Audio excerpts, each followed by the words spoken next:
यह लड़की एक जादुई परी थी। उसका नाम डायना था। वो इस परियों के राज्य की राजकुमारी थी। पृथ्वी पर तब दो अलग अलग राज्य थे, एक था मानव राज्य और दूसरा था परियों का राज्य, और हमेशा ही इंसानों के साथ उनका द्वंद्व लगा रहता था। हालांकि एक दिन परियों के राज्य में डायना की मुलाकात एक इंसान से होती है। उसका नाम आर्थर था। वो एक गुफा के माध्यम से गलती से उनके राज्य में पहुंच गया था, इसलिए डायना उसे वापस जाने में मदद करती है और वहीं से उनकी दोस्ती हो जाती है। और बाद में वे दोनों कभी कभी एक दूसरे से मिलते भी थे। धीरे धीरे वे बड़े होते हैं और ये दोस्ती प्यार में बदल जाती है। लेकिन डायना का प्यार सच्चा होने के बावजूद आर्थर सिर्फ समय बिताने के लिए ही उससे मिलता था। फिर धीरे धीरे और भी काफी समय बीत जाता है, जहां आर्थर डायना से मिलना एकदम कम कर देता है, क्योंकि वो अब मानव दुनिया के धन दौलत के लालच में पड़ गया था। फिर और भी कई साल बीत जाते हैं। देखा जाता है कि डायना वर्तमान में परियों के राज्य की रानी बन गई है। आर्थर के साथ उसके बाद फिर कभी उसकी मुलाकात नहीं हुई, क्योंकि आर्थर मानव राज्य के राजा के सेवक के रूप में काम करता है और वर्तमान में आए दिन इंसानों के साथ परियों का युद्ध लगा रहता था,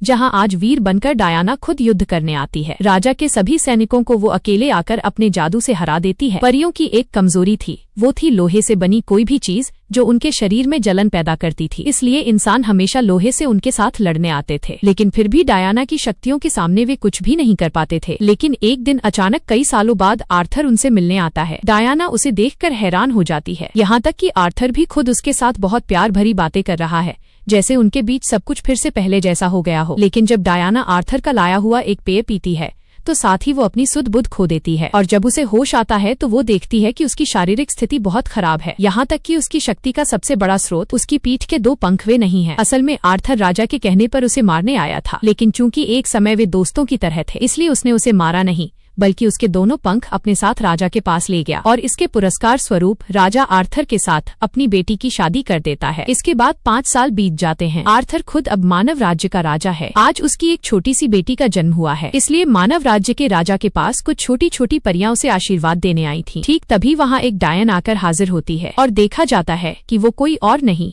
बल्कि डायना खुद है। 5 साल पहले उस धोखे के कारण वो इतने गहरे शोक में डूब गई थी कि अपनी सभी जादुई शक्तियों का उपयोग करके वो अपने राज्य की सबसे शक्तिशाली डायन में बदल गई थी। अब वो आर्थर को कष्ट देने के लिए उसकी बेटी को श्राप देती है। ठीक उसके 16वें जन्मदिन पर वो सूत बनाने वाली एक मशीन की सुई से चोट खाएगी और उस चोट से वो चिरनिद्रा में सो जाएगी, जहाँ से वो फिर कभी नहीं जागेगी। हालांकि ये सुनकर आर्थर उससे बहुत मिन्नतें और प्रार्थना करता है कि वो उसकी बेटी को इतना बड़ा श्राप न दे। और तब डायना कहती है कि तुम्हारी बेटी तभी नींद से जागेगी जब उसे कोई सच्चे दिल से प्यार करके एक चुंबन देगा। और इस शर्त को रखने का कारण ये था कि उसने मान लिया था कि इस दुनिया में सच्चे प्यार जैसा कुछ नहीं है। कोई किसी को कभी सच्चा प्यार नहीं कर सकता, और एक बार वो जो श्राप दे देगी उस श्राप को तोड़ने की शक्ति उसके खुद के पास भी नहीं है। यह कहकर वह वहाँ से चली जाती है। इसलिए बाद में कोई उपाय न पाकर आर्थर अपने राज्य से सभी सुई बनाने वाली मशीनें एक साथ जमा करके आग में जला देता है और उन्हें राजप्रासाद से बहुत दूर एक गुफा में रखाता है। फिर वो अपनी बेटी को इंसान और परियों के राज्य से बहुत दूर एक सुनसान जगह पर रहने की व्यवस्था कर देता है। वहाँ 3 परियां उसकी देखभाल करती हैं। लेकिन डायना की आंखों से बचना इतना आसान नहीं था। वह दूर से उस बच्ची को देखना चाहती है, लेकिन अचानक एक समय बच्ची की मासूमियत को देखकर उसके भीतर भी ममता का जन्म होता है। बच्ची का नाम अरोरा रखा जाता है। धीरे धीरे समय बीतने लगता है। डायना दूर से ही अरोरा पर नजर रखना शुरू करती है। असल में तब उसने आर्थर पर गुस्से के कारण उसे श्राप दिया था,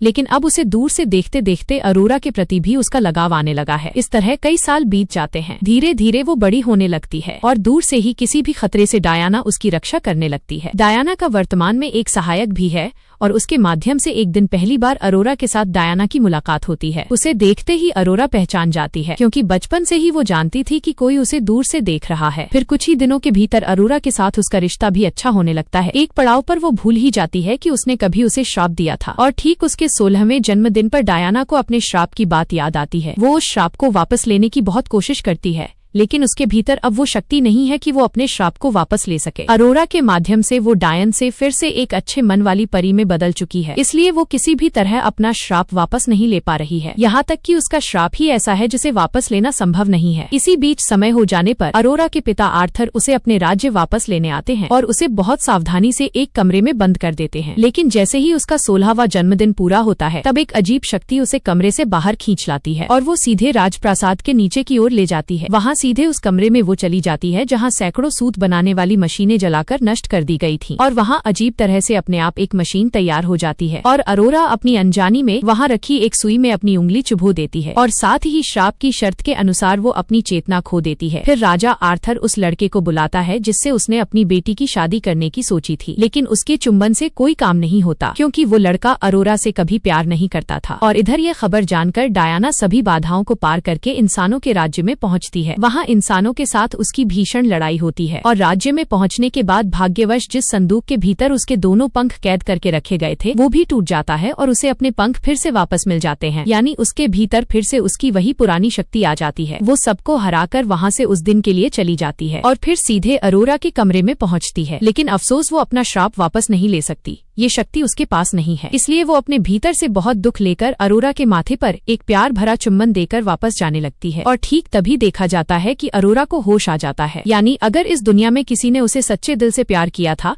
तो वो खुद डायना ही थी, जिसने उसे अपनी बेटी की तरह प्यार किया था। और इस प्यार के सामने दुनिया का कोई भी श्राप टिक नहीं सकता। बाद में अरोरा को इंसानों के राज्य की रानी बना दिया जाता है और उस शक्ति के आने के बाद परियों के राज्य और इंसानों के राज्य के सभी झगड़े खत्म हो जाते हैं और यही कहानी खत्म हो जाती है। तो आपको ये कहानी कैसी लगी कमेंट में बताना मत भूलिए। क्या सच्चा प्यार वाकई हर श्राप को मिटा सकता है? डायना और अरोरा की ये कहानी आपको कैसी लगी कमेंट में जरूर बताएं। अगर आप ऐसी ही जादुई और दिलचस्प मूवी कहानियों को पसंद करते हैं तो सिनेमा डायरी को अभी सब्सक्राइब करें और बेल आइकन दबाएं। अगली कहानी आप किस मूवी पर देखना चाहते हैं नीचे कमेंट करें।